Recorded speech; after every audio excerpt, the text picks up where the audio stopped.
असंतुष्टि होती है जब हमारे पति हमारे पास काम भाव लेकर आते हैं।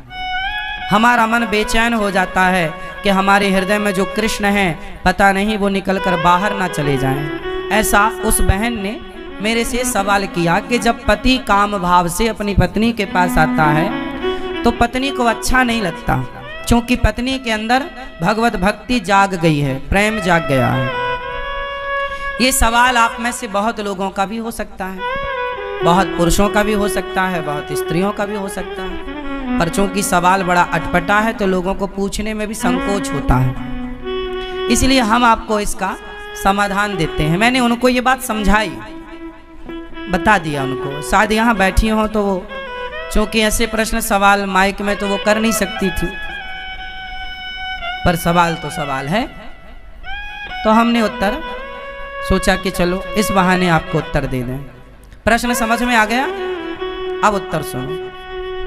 हमने उनसे बोला कि आपके पति, आप तो भक्ति में रम गई हो, बहुत अच्छी हो आप, कि आपके हृदय में कृष्ण विराज गए हैं, भक्ति विराज गई है, आपका दिन रात भगवत चिंतन में ही मन लग रहा, बहुत अच्छी बात है। लेकिन जो आपके पति हैं अभी उनका मन विषयों में है, और यदि आपने भी इनकार कर दिया कि आप हमारे पास मत आओ तो आपके पति फिर पराई स्त्री के गामी हो जाएंगे, वो दूसरी स्त्रियों के पास जाने स्टार्ट कर देंगे, वैश्याओं का गमन करने लग जाएंगे, वैश्यागामी हो सकता है इसलिए तुम्हारा पति। इसलिए तुम्हारे अंदर तो कोई वासना है नहीं, लेकिन पति के अंदर यदि है तो पति पत्नी के पास ही तो जाएगा। यदि तुमने भी उसे हटा दिया अपने पास से तो वो वैश्यागामी, उसका चरित्र बिगड़ जाएगा।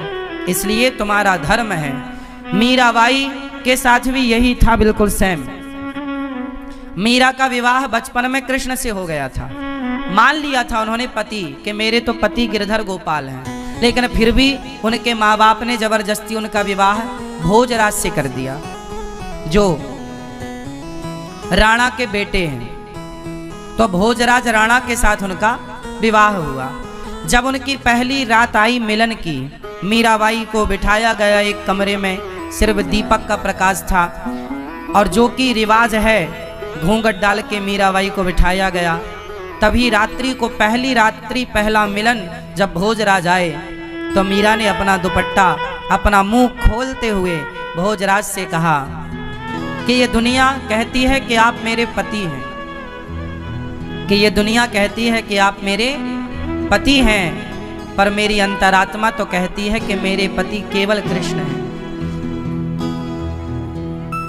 लेकिन मेरे मन पर, मेरे प्राणों पर तो कृष्ण का अधिकार है, लेकिन आप व्यवहार जगत में मेरे पति बने हैं।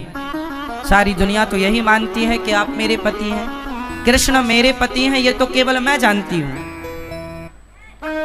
मेरे मन की बातें या मैं जानूं या वो जाने, आप तो नहीं जान पाओगे। तो मेरा मन, मेरे प्राणों पर, मेरे मन पर तो मेरे कृष्ण का अधिकार है, लेकिन आप यदि मुझे अपनी पत्नी मानते हैं तो आपके सामने मेरा शरीर है। यदि मेरे शरीर की भूख है आपको तो मेरे शरीर से आप अपनी भूख मिटा सकते हैं, मैं मना नहीं करूंगी। आप मेरे शरीर से अपनी भूख मिटा लीजिए, लेकिन मेरे मन पर, मेरे प्राणों पर तो मेरे गिरधर गोपाल का ही वश है, कब्जा है।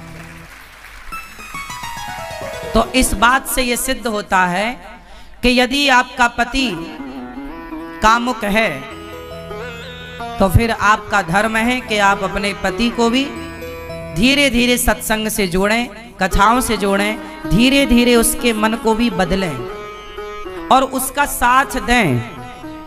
आप यदि सोचेंगी कि मैं तो भक्ति में रमी हूं, अब मेरे पति जो मेरे साथ रमण करेंगे तो वो गलत है, वो गलत नहीं है। आपका धर्म है कि आप अपने पति को खुश रखें, प्रसन्न रखें, धीरे धीरे उसे भी सत्संग से जोड़कर। देखो, मन बदला जा सकता है, मन बदला जा सकता है। कैसे? सत्संग से। यदि स्त्री भक्ति करने लग गई और पति को छोड़कर चली गई तो तुम्हारा कल्याण होगा। तुम्हारा धर्म क्या है कि यदि तुम्हारे हृदय की शुद्धि हो गई है तो तुम अपने परिवार के सभी सदस्यों की, अपने पति की, अपने बच्चों की भी शुद्धि करो हृदय की, अपने भक्ति के प्रभाव से, अपने जप, अपने तप के प्रभाव से।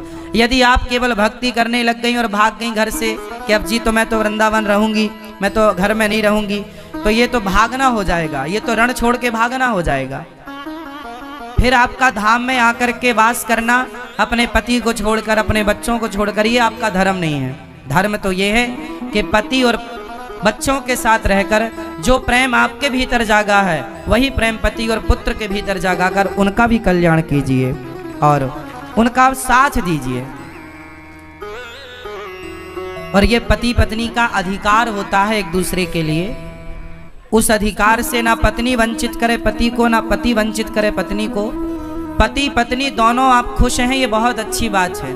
ना तो पत्नी पर पुरुषगामी बने, ना तो पति पर स्त्रीगामी बने। यदि कोई पुरुष पर स्त्रीगामी है, याद रखिएगा, बहुत स्पष्टता से समझिएगा, यदि कोई पुरुष पर स्त्रीगामी है और कोई स्त्री पर पुरुषगामी है तो आप ही बताइए दोषी कौन है? उत्तर दो।